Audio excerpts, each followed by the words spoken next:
Olá, tudo bem? Seja bem-vindo a mais um vídeo aqui no canal, a mais um vídeo no qual eu conto histórias bíblicas e cito personagens dos quais eu mais gosto e mais admiro e trago pra vocês sempre tirando uma lição no final, explicando melhor o assunto, lendo as passagens na Bíblia e orando com você para que Deus possa abençoar você e a mim e a todos nós, amém? O vídeo de hoje, como você já conseguiu ler no título, é sobre a história da cura de um coxo.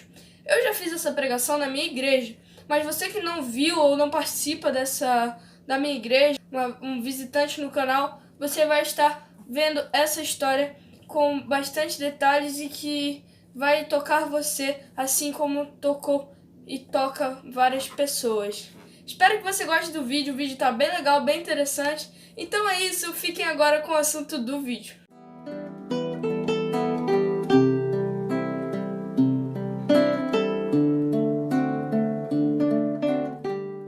Então, como eu estava dizendo, o assunto do vídeo de hoje é sobre a história da cura de um coxo. Essa história nada mais é do que mais um milagre que Deus fez e continua fazendo conosco. Mas esse milagre foi justamente para que as pessoas que estavam naquele momento onde aquele coxo foi curado possam entender que Deus realmente é capaz de fazer muito mais daquilo que pensamos ou pedimos. Amém? E os versículos onde passa esta história, esta mensagem que eu vou ler com vocês, se encontram em Atos dos Apóstolos, capítulo 3, e nós vamos ler apenas do versículo 1 ao versículo 10, ok? Porque os versículos em diante é apenas a pregação de Pedro sobre aquele milagre. Mas o vídeo de hoje é sobre a cura. Quem sabe no próximo vídeo eu posso fazer da pregação de Pedro. Então vamos lá, Atos dos Apóstolos, capítulo 3. Começando a cura de um coxo. Pedro e João subiam ao templo para a oração da hora nona, e era levado um homem coxo de nascença, o qual punha diariamente à porta do templo chamada Formosa, para pedir esmola aos que entravam. Vendo ele a Pedro e a João, que iam entrar no templo, imploravam que lhe dessem uma esmola. Pedro, fitando-o juntamente com João, disse: Olha para nós. Ele os olhava atentamente, esperando receber alguma coisa. Pedro, porém, lhe disse: Não possuo nem prata, nem ouro, mas o que tenho, isso te dou. Em nome de Jesus, levanta-te e anda. E tomando pela mão direita, o levantou imediatamente, os seus pés e tornozelos se firmaram. E de um salto se pôs em pé, passou a andar e entrou com eles no templo, saltando e louvando a Deus. Viu todo o povo a andar e a louvar a Deus. E reconheceram ser ele mesmo o que esmolava assentado à porta formosa do templo, e se encheram de admiração e assombro por isso que lhe acontecera. Amém? Então nós lemos aí o capítulo 3 de Atos dos Apóstolos, que conta essa história detalhada para vocês de como aquele milagre, como essa cura de um coxo aconteceu, né, dos versículos 1 até o versículo 10, ok? Eu vou pôr aqui as referências para você ler, né, como eu já coloquei ali no comecinho, mas é só para você guardar também, se você quiser anotar, para ficar aí para o seu dia a dia, para o decorrer da sua vida. Agora vamos explanar essa explicação, vamos explicar, né, esse assunto. Vamos lá? Nós lemos aqui no versículo 1 que diz: Pedro e João subiam ao templo para a oração da hora nona. Como assim Pedro e João subiam para o templo para orar, né? Era assim, Pedro e João, eles iam para aquele templo, ou seja, eles já tinham uma rotina de ir para aquele templo naquele horário, aqui como diz, na hora nona. Então eles iam naquele momento para orar, para cultuar a Deus, ok? E no versículo 2 diz: Era levado um homem coxo de nascença, o qual punham diariamente à porta do templo chamada Formosa para pedir esmola aos que entravam. Então nós lemos aqui no comecinho que diz: era levado. Como assim era levado, Guilherme? Aquele homem, para quem não sabe o que é coxo ou ainda não entendeu, coxo é uma pessoa que tem uma certa dificuldade na perna, né? Uma dificuldade que impede a pessoa de se levantar e andar, que foi por isso que todos se surpreenderam, né? Porque ele teve essa capacidade depois do milagre de levantar e andar. Então, um coxo é uma pessoa que não consegue se levantar e andar, mas nós que temos, às vezes reclamamos, ok? Alguns, não todos. Mas falando agora, nós vemos aí que então ele era levado, né? Então pessoas, dá a entender que pessoas levavam ele para aquele local, porque ele não tinha essa capacidade de andar. Então as pessoas pegavam e levavam ele para lá para ele conseguir esmolas para ajudar a comer e para ajudar a se manter vivo. E então, naquele momento, o templo era Formosa, né, que era um templo de Jerusalém, e ele era levado para lá para pedir as esmolas, como eu disse. No versículo 3 diz: vindo ele a Pedro e a João que iam entrar no templo, implorava que lhe desse uma esmola. Então ele tinha esse costume de pedir esmola, e ele viu Pedro e João subindo, indo para o templo para orar na hora nona, né, no templo Formosa, e ele falou: por favor, me dá uma esmola, né? Implorou para eles: por favor, me dê para eu poder comer, né? Para eu poder me manter vivo. E no versículo 4 diz: Pedro fitando. Como assim fitando? Para você que não entende essa linguagem. Focado, né? Focado nele. Então, aquele homem pediu e Pedro e João focaram nele. Pedro focou nele, olhou para ele diretamente, ok? Fitando. Juntamente com João disse: olha para nós. Então ele olhando para aquele homem, só um exemplo, estou olhando aqui para vocês, né? Vocês estão aí do outro lado da tela vendo esse vídeo. Estou olhando aqui para vocês e eu falo: olha para mim. Então, mas tinha João, então ele falou: olha para nós. Olha para nós, né? E no 5 diz: ele olhava atentamente esperando receber alguma coisa. Porque, como eu disse, eles tinham o costume de pedir esmolas, de receber esmolas. Então ele já estava olhando para aqueles dois, né, Pedro e João. Ele já estava esperando, porque ele tinha esse costume de esperar as esmolas.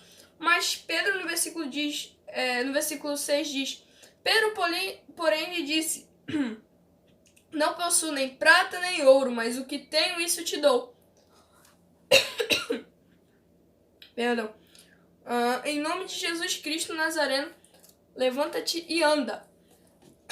Então Pedro fala para ele que não tinha prata nem ouro. Como assim prata nem ouro? É justamente a esmola, que hoje em dia nós vemos como flanelinhas ou até mesmo pessoas na rua, né, como chamamos costumeiramente de mendigos, ou pessoas que necessitam de uma carência física ou financeira, que pedem, né, moedas ou até mesmo dinheiro. E naquela época prata e ouro era em si, né, as moedas. Então Pedro falou para ele: eu não tenho prata e nem ouro, ou seja, eu não tenho dinheiro, moeda para dar para você, mas o que eu tenho, ou seja, a fé, a confiança, né, o poder, o dom que Deus deu para ele, mas o que eu tenho eu te dou em nome de Jesus o Nazareno, levanta-te e anda, né? Então ali Pedro já mostrou que ele realmente tinha fé, ele tinha capacidade, aquele dom de milagre. E no versículo 7 diz: e tomando pela mão direita, o levantou imediatamente, e os seus pés e tornozelos se firmaram. Ou seja, Pedro fez como Deus faz conosco. Imagine que aquele coxo somos nós. E Pedro, Deus. Deus estende a mão direita para nós. Deus é a nossa destra. Deus nos dá a sua mão. Ele está falando: filho, segura na minha mão. Tenha fé em mim. Tenha fé em mim que tudo vai dar certo. E aquele homem segurou na mão de Pedro, assim como nós devemos fazer com Deus, segurar na mão de Deus. Aquele homem segurou na mão de Pedro e se levantou, lembrando que ele era coxo, não tinha essa capacidade de se levantar e ficar em pé. Se levantou e seus pés e tornozelos se firmaram. Ele ficou em pé. E no versículo 8, já finalizando, ainda fala: de um salto se pôs em pé, né? E passou a andar e entrou com eles no templo, saltando e louvando a Deus. Então, no versículo 8 diz isso: de um salto ele se pôs em pé. Então, Pedro deu a mão, ele segurou e levantou, e de um salto, saltando, pulandinho assim, ficou em pé, né? E ele saiu já saltando e andando, louvando a Deus, entrando no templo e feliz, né? porque aquilo ali realmente era ótimo para ele, já que ele não tinha essa capacidade há muito tempo de andar. Então já era um homem que sofria daquela doença por bastante tempo. No versículo 9, mais perto do final, diz: viu todo o povo andar e louvar a Deus.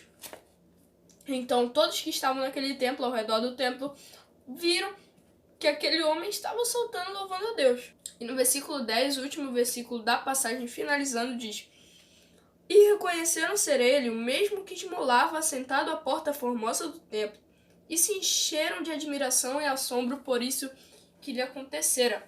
Aquele homem, né, todo o povo que estava por ali viu que ele entrou saltando, entrou em pé e louvando a Deus, e reconheceram. Aquele cara não era aquele que ficava sentado ali, que pedia esmola, que era coxo. Então viram e se espantaram. Na Bíblia diz, eles se assombraram, admiraram diante daquela situação. Pedro falou, né? Não fui eu, foi Deus que me usou, assim como ele pode usar você, assim como ele pode nos usar para fazer esses milagres. Então era Deus ali, não era Pedro. Deus estava em Pedro. Então Deus levantou aquele homem pela mão direita, né? Porque pela fé daquele homem, pela fé de Pedro, né, aquele homem conseguiu andar e foi curado dessa doença tão terrível. Tudo que acontece nas nossas vidas até hoje é um milagre. Se você está vivo, isso é um milagre. Você está respirando, é um milagre. Até se você estiver doente, Deus tem um propósito para você. Amém? Então é isso que eu queria falar para vocês hoje. A pregação era essa, mas a gente tem sempre a lição para tirar. E a lição do vídeo de hoje, como dos primeiros vídeos, como eu venho sempre dizendo e vou continuar reforçando para vocês, é ter fé. Ter fé em Deus, porque aquele homem era doente e você que pode não ter este tipo de doença, não sei você que está vendo esse vídeo, mas você que pode não ter, assim como eu, graças a Deus, não tenho, você tem que parar de reclamar, você tem que ter fé em Deus, e se você tem, tenha mais fé em Deus, porque o milagre vai acontecer na sua vida. Amém? Então a lição é ter cada vez mais fé em Deus sobre todas e qualquer circunstância. Aqui é a lição, e a lição em si: devemos ter fé em Deus sobre toda e qualquer circunstância. Legal, né? Bacana? Então é isso. Vamos orar? Senhor Deus, amado Pai, quero lhe agradecer, Senhor, pela oportunidade que o Senhor me deu de gravar esse vídeo, pela oportunidade que o Senhor deu para os teus servos que estão vendo esse vídeo entenderem a tua palavra, entenderem cada vez mais e aplicar para a sua vida a lição e a mensagem que foi pregada neste vídeo. Muito obrigado, Senhor, pelos livramentos e milagres que o Senhor faz conosco em toda a nossa vida. Ó Senhor, estarmos neste momento louvando e adorando a Ti já é um milagre. Então é o que eu te agradeço, ó Pai. Esteja conosco no decorrer desse dia e no decorrer da nossa vida. E que seja feito somente tua vontade sobre nossas vidas e pedidos, em nome de Jesus Cristo amado. Amém. Que Deus abençoe vocês. É isso e tchau!